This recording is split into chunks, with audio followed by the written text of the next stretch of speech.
गर्गाचार्य जी महाराज नामकरण करने के लिए पधारे। यशोदा मैया अपनी गोद में बलराम जी को लेकर के बैठी हैं और रोहिणी मैया अपनी गोद में श्री कृष्ण को लेकर के बैठी हैं, गर्गाचार्य जी की परीक्षा करने के लिए कि इनको कुछ पता है कि नहीं। देखें, श्री गर्गाचार्य जी ने जैसे ही सबसे पहले बड़ी मैया यशोदा जी की गोद में बैठे हुए बालक को देखा, देखते ही बोले, अयम ही रोहिणी पुत्रो रमयन् सुहृदो गुणैः आख्यास्यते राम इति बलाधिक्यात् बलं विदु। भैया क्षमा करियो, पर ये आपकी गोद में जो लाला ये आपका नहीं है, ये रोहिणी का बेटा है।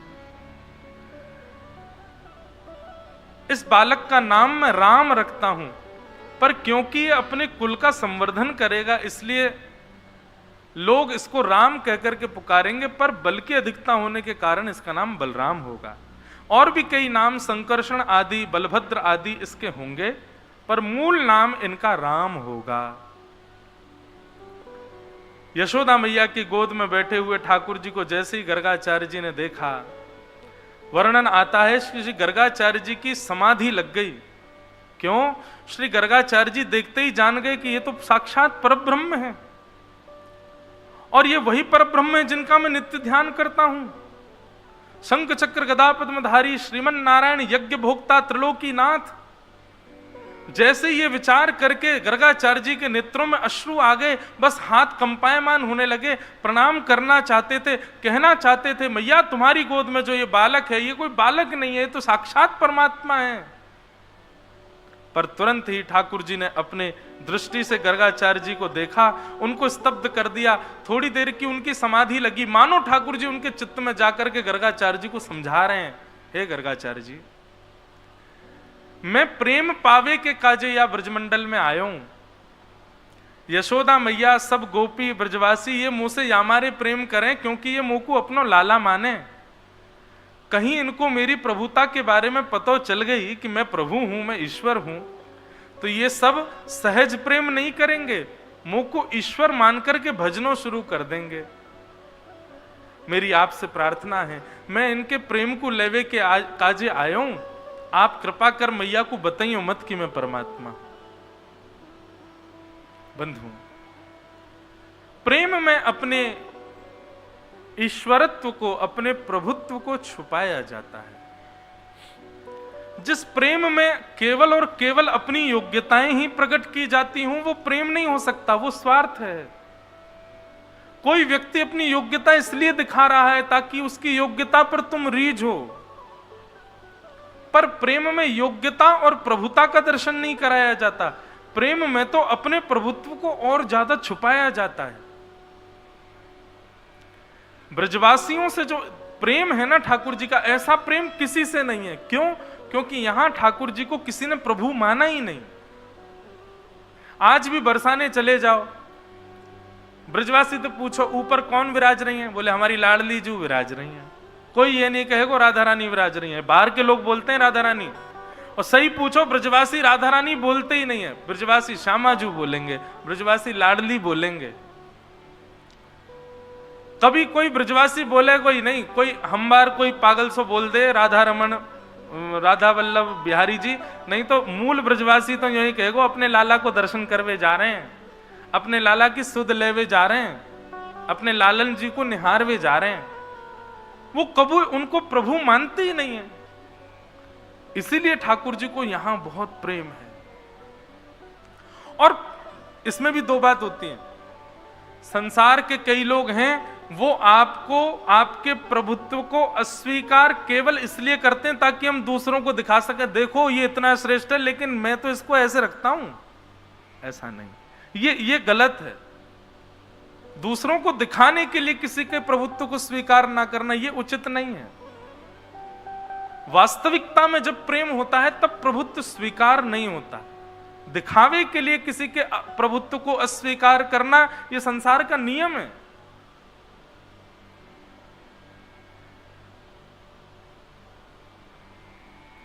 ठाकुर जी अपने प्रभुत्व को स्वीकार नहीं करते ब्रजवासियों के आगे, और गर्गाचार्य जी से मना कर रहे हैं कि आपसे मेरी प्रार्थना है।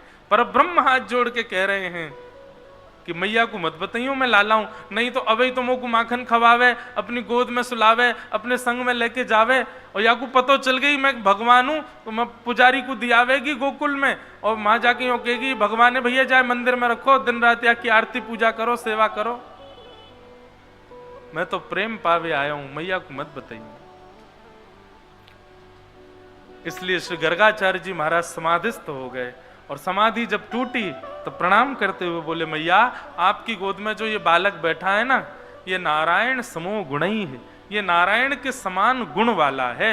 अगर कभी ये कोई ईश्वरत्व कार्य करे तो आप संशय मत करना। बोले या को नाम तो धरो, या को नाम कहा है? गर्गाचार्य जी बोले बहुनि संति नामानि रूपाणी च गुणस्यते। मैया आपके या लाला के बहुत सारे नाम होंगे। यशोदा मैया बोली बाबा तेरे पाम पूजूं, बहुत सारे नाम मत धरे। एक मुख को कोई नाम बताए थे जाके मैं अपने लाला बुलाए करूं, या कि बहुत सारे नाम होंगे। गर्गाचार्य जी तो बता रहे इस पे तो इसके नामों की तो सहस्त्रावली होगी मैया, गोपाल सहस्रनाम, विष्णु सहस्रनाम। बोले तेरे पाम पूजू बाबा, मुझ को एक नाम बता, मेरे लाला को कहा नाम। तब गर्गाचार्य जी कहते हैं आसन वर्णास्त्रयो ह्यस्य गुह्यतो नुयुगम तनु शुक्ले रक्तस्तथा पीत इदानीं कृष्णतां गतः। मैया आपका ये लाला पहले भी जन्म ले चुका है, और इसके पूर्व के अवतारों में अलग अलग वर्ण था, कभी श्वेत वर्ण था, कभी रक्त वर्ण था, कभी पीत वर्ण था। इस बार ये कृष्ण वर्ण का है, इसलिए मैं इसका नाम कृष्ण रखता हूं। इदानीम कृष्णताम गतः। मैंने बताया ना कर्षतीति कृष्ण, जो सबका आकर्षण करता हो वो कृष्ण है। कृष्ण शब्द का दूसरा अर्थ होता है